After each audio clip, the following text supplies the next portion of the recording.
मोहम्मद फरीद उद्दीन मजूमदार एक स्वतंत्रता सेनानी थे जिन्होंने बांग्लादेश की आज़ादी के लिए लड़ाई लड़ी थी। वह कोमिला जिले के सदर दक्षिण थाना क्षेत्र के गोलियारा उत्तर संघ के सशिरपार गांव के रहने वाले थे। 8 नवंबर 2013 को अपने पीछे 2 परिवार छोड़कर चल बसे। उनके पहले परिवार में 2 बेटे थे और उनके दूसरे परिवार में 3 बेटियां थीं। हालांकि सरकारी कर्मचारियों ने पेंशन फंड का गबन करने के लिए उनकी मृत्यु की तारीख को गलत बताया, यह दावा करते हुए कि 11 जनवरी 2012 को उनका निधन हो गया था।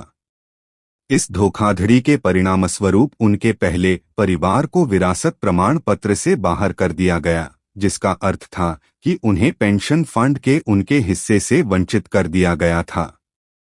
गलत काम करने वाले भी फर्जी दस्तावेज बनाकर अपने घरों और अन्य चीजों को गलत तरीके से भुगत रहे हैं। सरकारी कर्मचारियों द्वारा किया गया कपटपूर्ण कार्य एक जघन्य अपराध है और स्वतंत्रता सेनानी के बलिदान के साथ विश्वासघात है।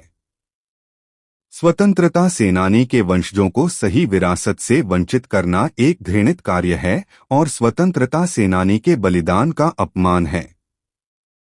यह महत्वपूर्ण है कि इस कपटपूर्ण कार्य के लिए जिम्मेदार लोगों को न्याय के कटघरे में लाया जाए और सरकार यह सुनिश्चित करने के लिए कदम उठाए कि ऐसे कृत्यों की पुनरावृत्ति न हो।